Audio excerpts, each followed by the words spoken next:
PBS Radio Mystery Theater presents...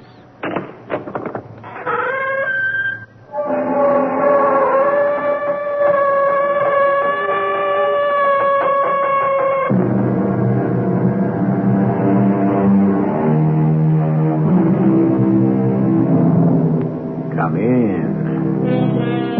Welcome. I'm E.G. Marshall. We all know the phrase brotherly love, used to express strong ties of affection. But actual brothers may be bitter enemies. Is it because they are so different, or because they are so much alike that their ties are twisted into a tangled web of misunderstanding, a form of self-hatred rather than love, with the shortcomings of one blamed upon the other? Acting together, their power for evil can be devastating, especially when antagonisms are passed on from one generation to the next. If anything would happen to me, Jerry, what would you do? Well, I'd go ahead with the sale, of course, and claim the inheritance. Well, no, not all of it. You can't. Now, don't worry, Gordon. Nothing's going to happen. But, Jerry, if it does, promise me you'll take care of my family. Look, I don't have any obligation whatever to your wife and kids. Please, Jerry. Promise. I'm scared. Something's happening to me. I can't breathe.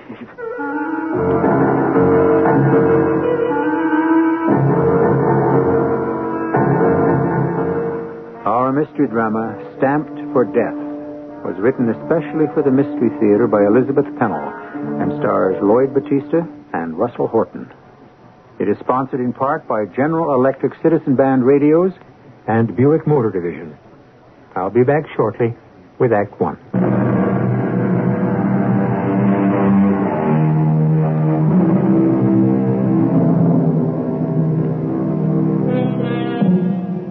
George Taylor was a stern and taciturn man who was never close to either of his two sons, although he seemed to favor his younger son, Jeremy. If he ever shared his true feelings with anyone, it was his wife. But he had been a widower for some years, and today, if anyone knew anything about his personal affairs, that would be his lawyer. Now George Taylor is dead, and his sons have returned to the Midwestern town of their youth to attend his funeral. Although they arrived from opposite directions, they are now together, waiting impatiently in the lawyer's outer office. Come in, Gordon. Jeremy, it's been a long time. I want to know why my father's house is locked. No one met me at the plane, and you didn't tell me where to get the key. I had my instructions. I thought you might stay with your uncle. Have you been in touch with him? Well, no. Did you call him, Gordon? I haven't talked to Uncle Morgan in years. I left a message, but his wife said he might not be able to come. Well, what's the matter with him? Your uncle's a very old man. Don't tell me Dad left something to Uncle Morgan. Well, since the other party has already been informed, we might as well... Just a minute. What other party? I will proceed with the reading of the will. That's what we're here for. I, George Taylor, being of sound and disposing mind, declare this to be my last will and testament. First, I bequeath my house and its contents to Miss Agnes Bodwell. What? Agnes who? Agnes Bodwell. She's a registered nurse. A nurse? You said Father died suddenly. Healthiest man I ever knew all his life. Who the devil is Miss Bodwell took care of your mother years ago when she was bedridden. Well, I'll be damned. Where is this Miss, what's her name? Now, she's been called away on a case and won't be able to attend the funeral. What about the house? She hasn't had time to decide what to do with it. Who cares about that old house? I don't want it. You please, read on. To my brother, Morgan, I leave a single stamp, the one known as the Brattleboro Eagle. He will know what to do with it. A single stamp? Oh, that's rich. Shows what Dad thought of Uncle Morgan. Perhaps he thought more of him than I would have guessed. What do you mean? Well, your father was a stamp collector. Well, of course he was a collector. But what good is one stamp? I understand there are rarities. Oh, some stamps are valued at $50,000, $75,000 apiece. You're kidding. Well, keep reading. I'm the eldest son. And I want to know what my father left me. Yeah, and you can skip the legal mumbo-jumbo. And he goes on to say there's enough money in his executor's account to cover funeral and burial expenses and to clear any outstanding debts. And who is the executor? I am. That follows. Well, go on. Get to the substance of his will. Yeah, what about stocks and bonds or whatever else he had by way of investments? Well, that I don't know. You don't know? Your father was a very secretive man. Even with his lawyer? With everyone. Look, you haven't finished reading the will. Now where do his heirs come in? I'm getting to that. The remainder of my estate I leave to my two sons, Gordon and Jeremy. It is sealed in a case which has been turned over to my executor for safekeeping. Ah, that must be the stock certificates and bank books. In witness thereof, I have hereunto set my hand and sealed Oh, it. look, forget all that. Where are these important papers? Well, I have no knowledge of the contents of the case, but I do have the key. Where is it? Right here. My instructions are to unlock the container in the presence of both of you. So what are we waiting for? Oh, I can't do anything more today. Well, in the name of heaven, why not? Because it's in a vault at the bank, and the bank closed at 3 o'clock. When does it open? 9 tomorrow morning. I'll pick up the case and take it to you. Now, where will you be? Well, I'm staying with relatives of my wife. Here's the address. Oh, no, you don't. Not with a bunch of people looking on. We'll meet in my hotel room. Where's that damn fool lawyer? What time is it? 10 after 10. We should... Hello? Yes. Yes. Send him right up. Do you think this lawyer is on the level? What if he's pulling a fast one? That thought occurred to me. But you know how crazy cautious Dad was about the people he did business with. Well, just suppose our fine executor removed a few items like... Don't start imagining things. The certificates will have our names on them. And he wouldn't... I'll get it. Come in. Ooh, wow. It's a whopper, isn't it? Yeah, it's heavy, too. It feels as if it were full of books. I thought you meant a briefcase. That's practically a trunk. It's a suitcase, actually. And you see it's sealed with tape as well as locked. Well, here goes. Let's rip the tape off. Come on. Where's the key? I have it right here. And I feel like the male counterpart of Pandora. There. It's just a bunch of folders. I'll take that gray one. By George, there are books in there. Wait a minute. There's nothing in this folder but stamps. Sheets and sheets of them. The other stuff must be at the bottom. This book is filled with stamps, too. Colorful, aren't they? Yeah, I'm only interested in one color, green. Don't be stupid. That wouldn't stash away folding money. Well, there's got to be something more. Look in the pockets for bank books. I felt all along the sides and inside the top. Keep looking through those folders. Yeah. Nothing but crummy sheets of stamps. I don't think you're going to find anything else. You said you didn't know what was in here. I didn't. But your father told me not long ago that he had consolidated all his holdings. Well, then where are they? He had stocks and bonds, I know he did, and a large bank account. At one time, maybe, but it looks to me as though he converted everything into his stamp collection. What a dirty trick. Not with all these unused stamps in perfect condition. You may have inherited a sizable fortune. How much do you think? Well, I'm no stamp collector. I wouldn't have the slightest idea, and I don't know anyone in this town who would. Oh, then I'll take them back to New York with me. The big city will have several stamp appraisers. I'll find out who's the best. Nothing doing. As the eldest son, I'll take charge of this suitcase. Don't you touch it. I can find an appraiser just as well as you can. There must be plenty in Southern California. Oh, I think you'd be better off in New York. Down by Wall Street on Nassau, there's a whole city block full of... So it's settled. I'm taking them with me. Not unless I come along. I'll change my plans and fly back east with you. Well, then I'll keep the case right here for the night. I wouldn't trust you alone with it for 5 minutes. Well, what do I know about stamps? You know enough to remove something which might look tempting. We could divide these folders up right now. Half for you, half for me. Well, you'll be sorry if you do. I imagine it's the total collection that would have the highest value. Well, when do we leave? I'm booked on the first flight out after the funeral tomorrow. 3 o'clock in the afternoon. Well, my mission is complete as far as you two men are concerned. I'll be leaving. Not without the suitcase. Well, I don't understand. You see, I don't trust my brother Gordon any more than he trusts me. So you keep the stamps overnight and then bring them to us at the airport tomorrow.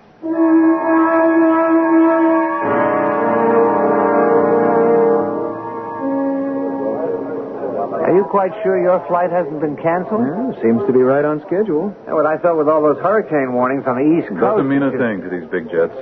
Well, I'm glad to see the last of this suitcase. Here you are. Oh, thanks. Thank you. Incidentally, they won't let you take it along on board the plane. It's too big for hand luggage. I'll check it through on my ticket. No, you won't. I have almost no luggage, and I'll check it out on mine. All right, snap out of it, boys. Am I still the family arbiter? All right, here, I'll toss a coin. Your call, Gordon. Heads. Tails. Suitcase goes on your ticket, Jeremy. He always did get the breaks.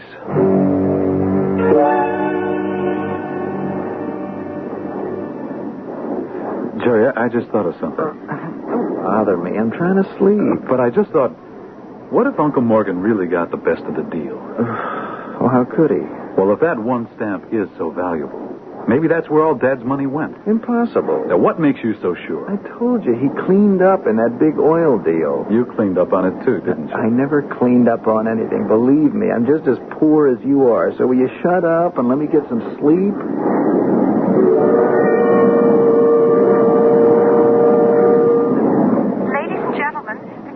Just turned on the fasten your seatbelt sign. Jerry, wake up. What do you want now? Fasten your seatbelt. Why, are we getting ready to land? Not yet, but the stewardess made an announcement. Where is she? Stewardess, I'd like a cup of coffee. Sorry, not right now, sir. We're experiencing a little turbulence. Must have slept longer than I thought. Pitch black out there. Except for the lightning. We've hit some really rotten weather. I don't like it, Jerry. I just thought of something else. Oh, what is it now? Is that suitcase insured? Well, I didn't insure it. You should have thought of that before we left. How could I? Anyway, we don't know the value. Well, relax. We'll soon know what it's worth. Please be sure your seatbelts are fastened and observe the no smoking sign. What the devil's going on? Hey, Gordon, will you take it easy? Ladies and gentlemen, your captain has asked me to assure you there's no cause for alarm. You may experience a few moments of discomfort until we have passed through the eye of the storm. Jerry, where are your baggage checks? Well, they're in my wallet. Show me where. Oh, for Pete's sake, Yeah, but what if something should happen? What, to you or to me? Either way, show me the baggage check so that if I had to Stop being morbid. Suppose something happens to both of us. Then I guess our friendly lawyer will be left holding the bag again.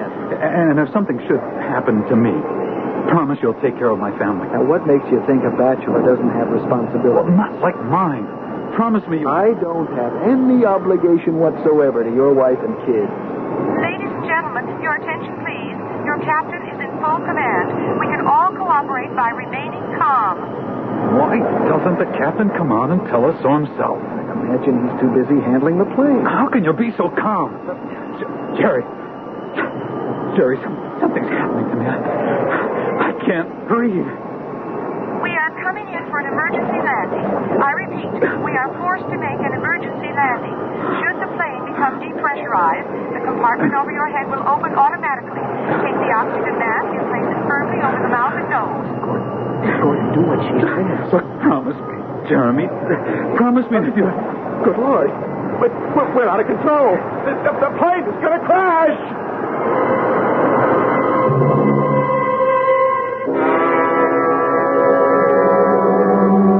I don't want to frighten anyone with details of a plane crash. Actually, statistics prove that air travel is the safest means of modern transportation. And many a storm has been weathered with little more than a few moments of uneasiness. Nevertheless, our unloving brothers are in a situation ominous enough to terrify the bravest. We'll find out what happens when I return shortly with Act 2.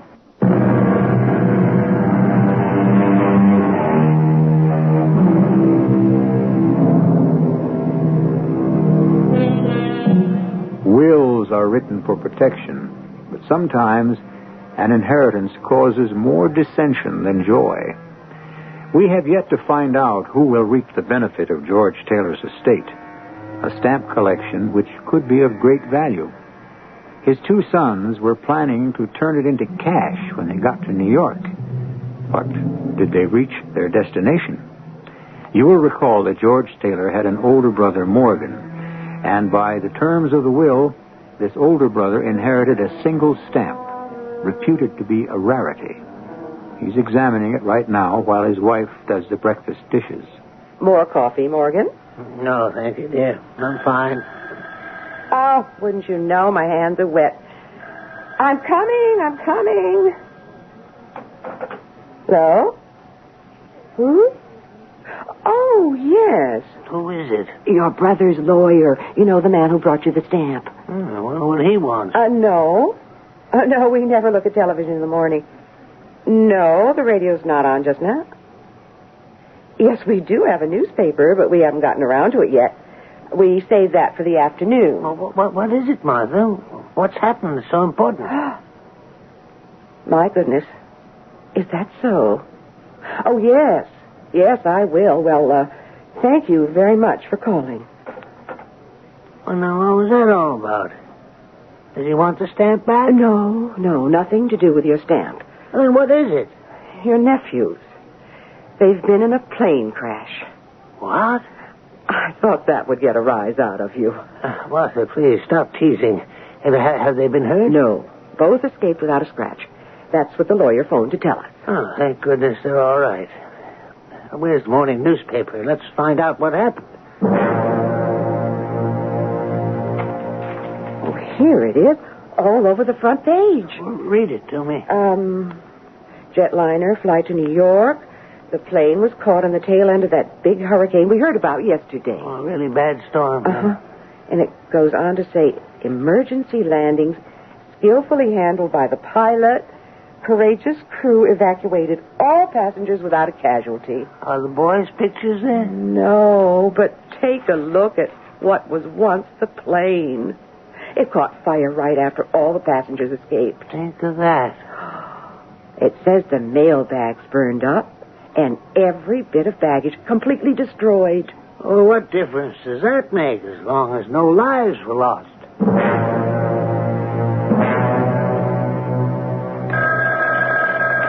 My goodness, that telephone never seems to stop ringing. Ever since the boys were in that plane accident, people have been calling to talk. Turned this into some sort of celebrity. Look, hurry up, Martha. Answer the phone. Hello?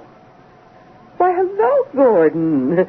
Yes, your uncle's here, but it's hard for him to get to the phone. May I give him the message? I'll come if you just help me up out of this chair. Yes. Just a minute. Gordon's in town, and he wants to see you. Asks if he can come right over. Well, of course. I'm not doing anything. Yes, Gordon. Right away. Goodbye. Neither of my nephews has set foot in this house for the last 10 years. I wonder what Gordon has on his mind.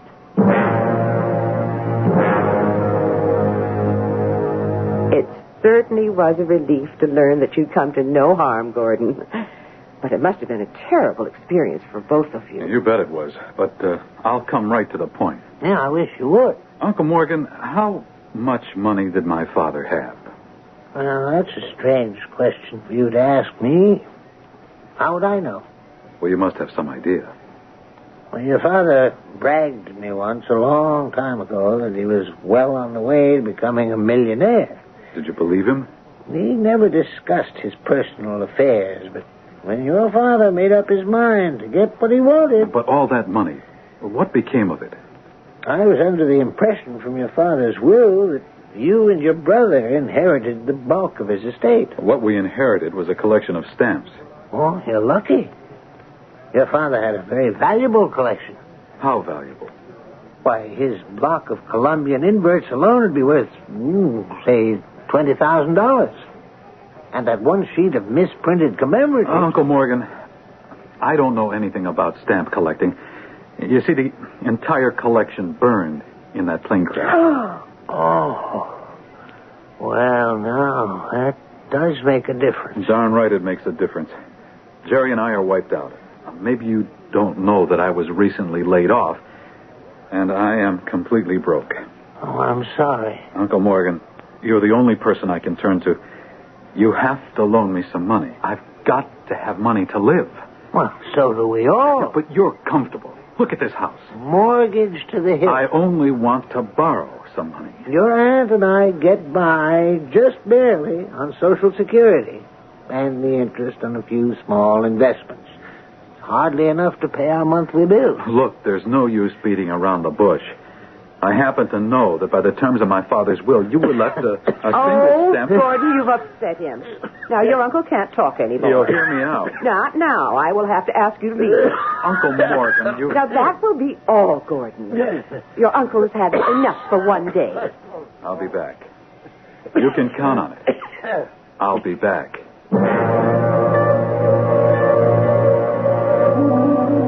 Morgan, are you all right? Certainly I'm all right. Oh, thank heaven. You are a cagey one.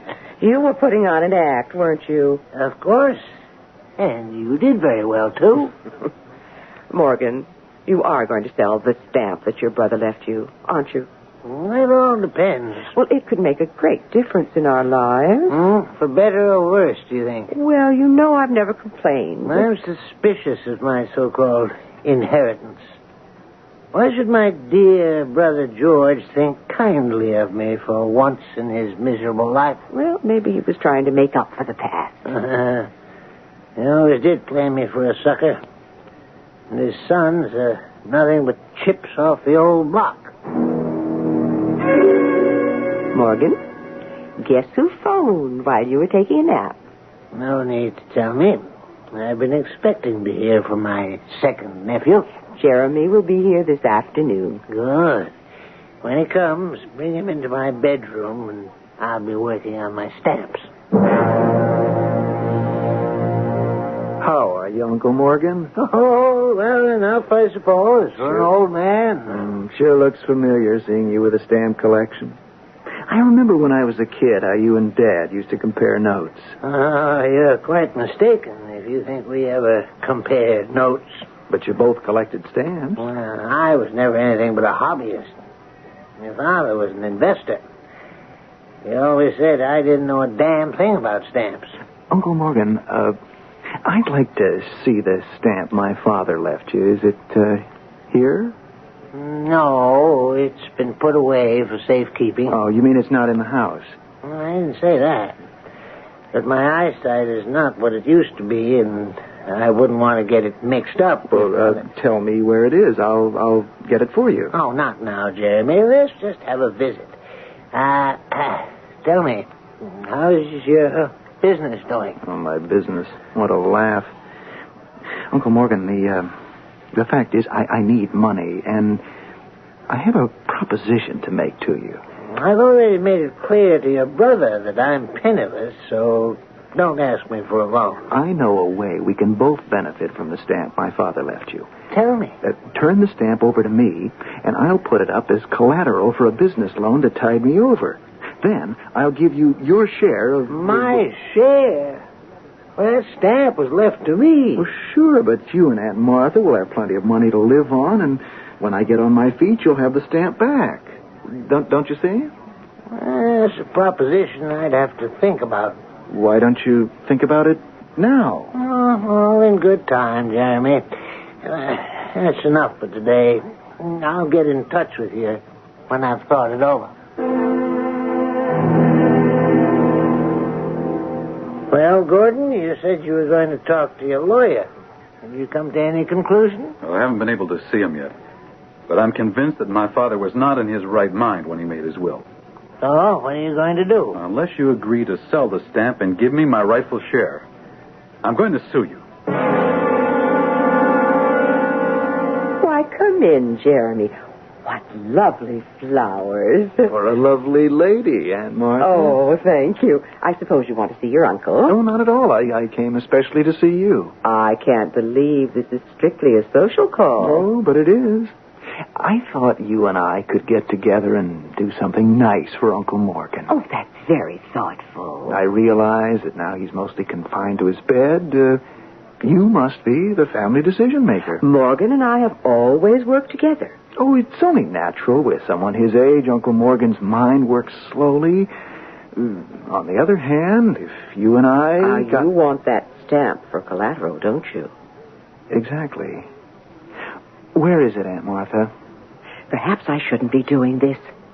But if we can do anything to make your Uncle Morgan more comfortable, I'll cooperate. Well, you have the right idea. So, now, if you would give the stamp to me... We've been keeping the package in this desk drawer. I assure you, you will never regret this, Aunt Martha. Here. Martha! Martha! Just a minute, Morgan. Don't tell him I was here. I'll leave quiet. Martha! Can you come in here, please? Old man, it worked. Just the way you said it would. He fell for the whole scheme, huh? Hook, line, and sinker.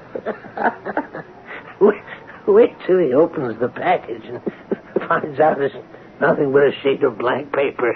That worries me, Morgan. If Jeremy would go so far as to steal, then he might very well... Oh. I'll bet you a nickel, Martha. That's the other one back to bother us. Uncle Morgan, I'm fed up with all this stalling around. I've been expecting to hear from your lawyer, Gordon. You did mention legal steps. He said the suit is inadvisable, and I'm tired of waiting for you to sell that stamp. In all my life, I've never acted in haste. You're just like my father, with absolutely no concern for me. Now, take it easy, Gordon. I always got the short end of the stick. No one ever paid any attention to what I wanted. I'd appreciate it if you'd stop shaking my Uncle bed. Morgan, I could kill you for the way you... Hey, you're hurting my arm. Gordon, stop it. Get away from your uncle. You leave this house at once.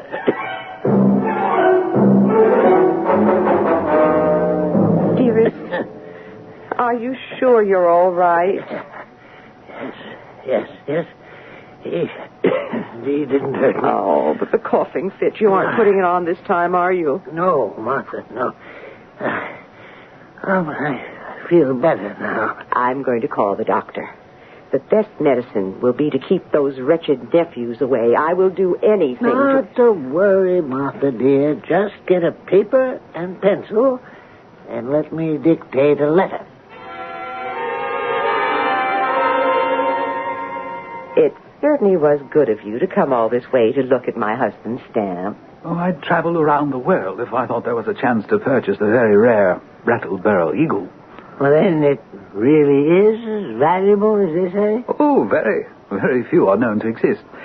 And I have a potential buyer who's been searching for years. Martha, would you bring us that folder, please? Now, I haven't promised that I'm ready to sell this stamp. Oh, by the way, are you any relation to the late George Taylor? Yes, he was my brother. We've been wondering what will become of his fine collection. I'll tell you after you've appraised my stamp. Here. Please examine my Brattleboro eagle. A beauty, isn't it? The color has withstood the test of time. The perforations are good. May I go somewhere where there's better light? Over here by the window. And if you want to turn on the lamp. Oh, thank you. It will take a moment with a magnifying glass. You will sell it, won't you? We could be rich. Shh, Martha. Wait till we hear what he says. I don't quite know how to put this. I'm ready for anything you have to tell me. Well, everything about it looks so right. The blue and this fleck of white. But on the back, did you happen to turn the stamp over? Yes, I examined the back, but I've never known enough about Well, stamps. the glue. You see, they didn't use this type of adhesive back when this stamp was issued. Go on. And when I held it up to the light, I could tell that no wooden hand press could have possibly... It was manufactured more recently, was it? Well, I have yet to give it the watermark test, but... Mr. Taylor, I'm very sorry to say that from everything I've seen so far, your fine Brattleboro eagle is a remarkable forgery. Now, there's a surprise and a deep disappointment. But perhaps this is the only way that Morgan Taylor could get his grasping nephews off his back. We would hope that he and Martha can live out the rest of their lives in peace, even if they must scrape along on very little. You might think this is the end of our story. Far from it. I assure you there's still some quite startling developments in store, which we'll come up with shortly in Act 3.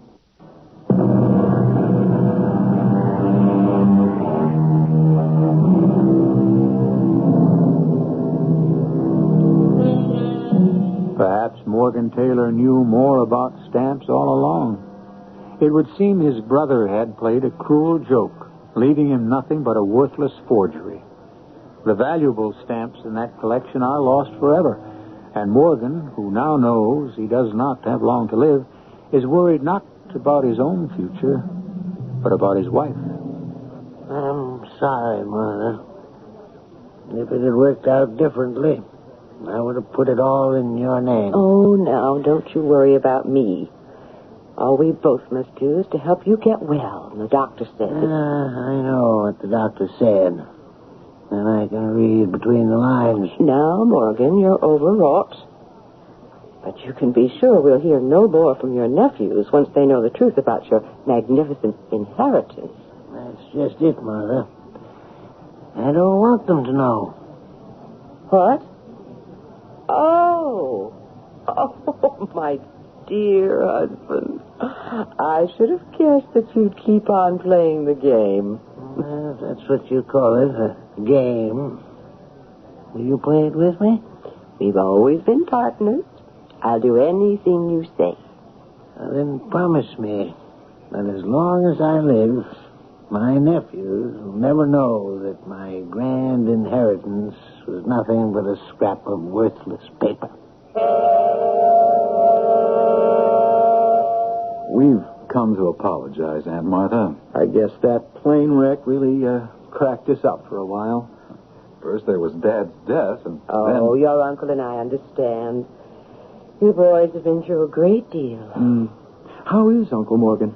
Well, I'm afraid he's not well. These past weeks have taken their toll. He must be kept very quiet. Well, may we see him? Oh, I think not. Oh, honestly, Aunt Martha, we just want to tell him how sorry we are. Well, just for a minute. But only if you talk about cheerful things. Uncle Morgan? Is that you, George? No. No, I'm George's son, Gordon. I always wondered, George, why you didn't come to see me. But now, after all these years... Hi, Uncle Morgan. It's me, Jeremy. Come closer, George. Let me get a good look at you. He's in bad shape. Boy, this is hopeless. You think I fooled the mother? You came close to fooling me. I'm deeply concerned. No, you mustn't be. I may have gotten even with Gordon and Jeremy, but there's no reason for them to take it out on you. No, they never will. But when I'm gone... Morgan, why don't we burn the forged stamp? I have a much better solution. What have you done with it? Open the drawer on the bedside table and take out that envelope. Yes, Morgan? I want you to take that envelope right now and put it in the corner mailbox. Anything you say. Look at it. Look at the address. Morgan, you've addressed it to the dead letter office? Well, that's exactly where it belongs. The dead letter office. What's our next move, Jerry? That all depends. Plan A or Plan B? But they've taken the old man to the hospital. That makes a difference. He can't have long to live. Don't you believe it. He may be soft in the head, but he can go on for years and years with good nursing care. Hey, hello. Yes? Yes. My brother and I? We're the only relatives. That's right. We'll be right there. If that's who I think it was... Grove Street Hospital. Dr. Miller wants us to go there at once.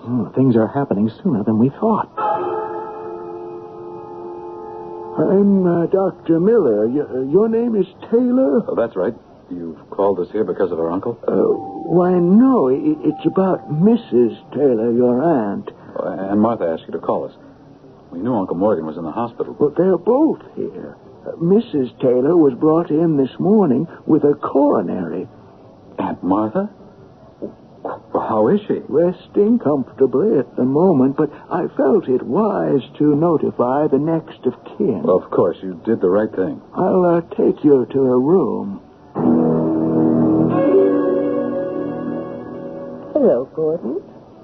Jeremy, nice of you to come. Well, we only just Aunt heard. Martha, this is no place for you. You're looking much too healthy. Oh, you'll soon be out of here. Well, I hope Uncle Morgan and I both will. Aunt Martha, after all that's gone on, Jerry and I have been doing a lot of thinking, and, well, we'd like to... We'd like to really be members of the family. Morgan and I have always been quite self-sufficient. Of course. But since he's been so ill and all... We have a plan we'd like to tell you about. Go on. Well, the woman who lives in Dad's old house, well, it's much too big for her, and, well, we understand she's looking for a couple to share it. You're suggesting that your uncle and I... You see, Aunt Martha, this woman's a nurse, and she could help you take care of Uncle Morgan. Well, I must say that's very interesting. Do you like the idea? Oh, it's incredible. Wait till Morgan hears about this. Of course, you would be the one to decide. Oh, no, indeed. I never do anything without your uncle's full agreement. Oh, he's in no condition to make any... Of course he is. But last time he... You are quite wrong if you think your uncle is incapable of making decisions. Go and ask him. But Aunt Go Martha... on. Discuss this unusual scheme with your Uncle Morgan. He's in room 302. And give him my love. This is ridiculous. If the old boy's in as bad shape as he was last time... Hold on. If he doesn't know what he's saying, maybe we can talk him into anything. Oh, there you are. I was coming to get you. Doctor, we're looking for Uncle Morgan's room. I regret to inform you that your uncle is dead. Oh, well, that's unhappy news, but you must agree, Doctor, it was not unexpected. Very true. Morgan Taylor was a fine man. I've known him for many years. Should we go back to be with Aunt Martha? Well, I wouldn't if I were you. Let me be the one to tell her. You can come back later. Well, we have clear sailing. That's what you think. Well, of course we do. Aunt Martha has nowhere else to turn. You mean we're stuck with her? Stuck is hardly the word after what I found out. You've been doing something behind my back.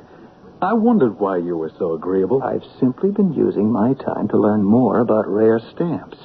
You got hold of it. No, but I've discovered that the Brattleboro Eagle is one of the most sought-after stamps in the world. Worth how much? At least $200,000. Why, Aunt Martha's rich. Certainly, and when I give her all the details, she'll sell. I won't leave her alone with you for 1 minute. Didn't think you would, but we can't spring this on her right away. Why not? Diplomacy, you fool. We must treat her very gently. All right. I'm the eldest. I'll take care of the funeral arrangements for Uncle Morgan. Flowers, telephone calls, all that sort of thing. Yeah, but first, we must get to the hospital and give Aunt Martha our deepest sympathy.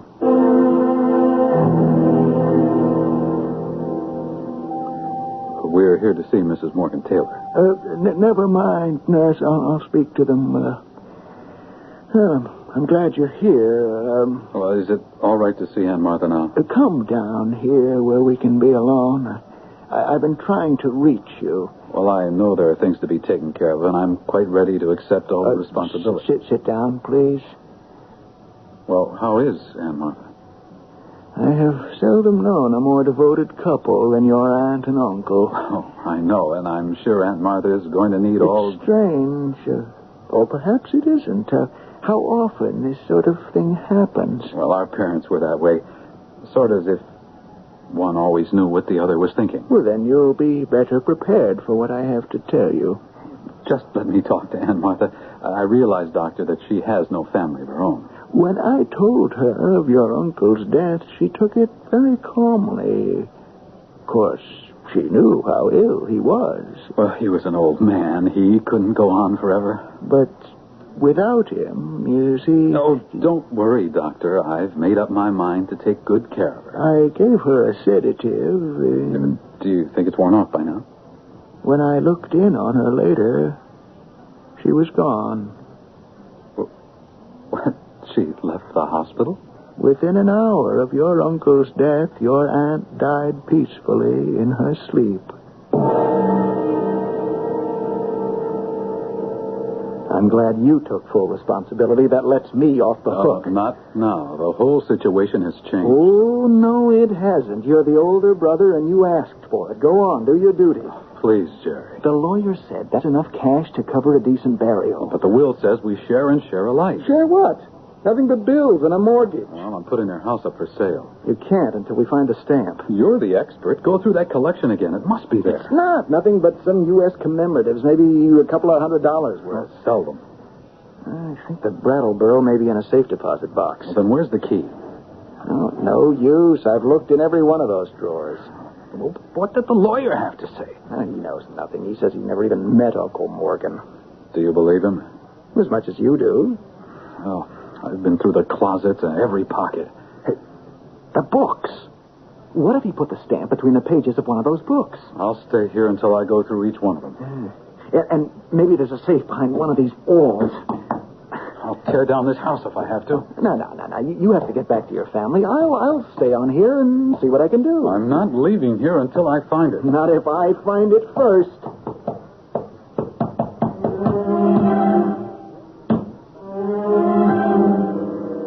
Good luck, boys. We know that no amount of luck in the world is going to help you find that stamp. Retribution? Perhaps. In payment for an insatiable greed.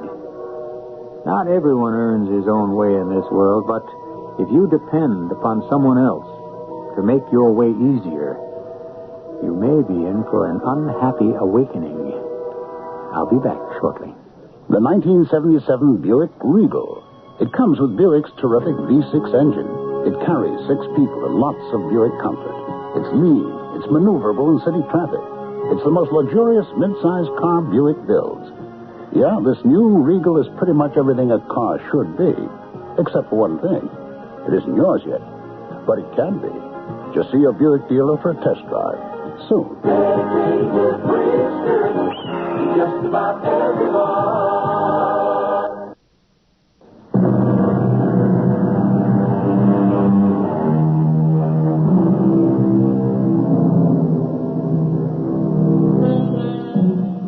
One of the mistakes the brothers Taylor made was writing their uncle off as a man too old to know what he was doing. Morgan Taylor knew exactly what he was up to, all the way, and so did his lifetime partner. What a pair of senior citizens. One unanswered question. Did George Taylor really know the stamp he willed his brother was worthless? And if so, what did he mean when he said that Morgan would know what to do with it? I leave you to reach your own conclusions. Our cast included Lloyd Batista, Robert Dryden, Russell Horton, and Ann Petoniak. The entire production was under the direction of Hyman Brown. And now, a preview of our next tale. You hadn't said a word all the way home. No. But I haven't been sleeping. I've been thinking. Oh, dearest, I wish I'd known how to tell you all this differently. Oh, my, what's that? We'd better get over to the curb, fire engines. Where are they going? Hey, look, they're turning the corner, going down the block. Eric, it's our house. Oh, our house is on fire. Look at our house, Eric. It's in flames. Well, how did it happen? I don't know. Our house is burning, Eric. Where are you going? My papers, all my work, I can't let them burn. I can't let them be destroyed. No, you can't go in there. My personal papers, Eric, I have to save them. You stay here. Stay, I said. Oh, no, Eric, don't you go. No, you'll be killed. Oh, somebody stop him. Stop him. Radio Mystery Theater was sponsored in part by Contact. This is E.G. Marshall inviting you to return to our Mystery Theater for another adventure in the macabre. Until next time, pleasant dreams.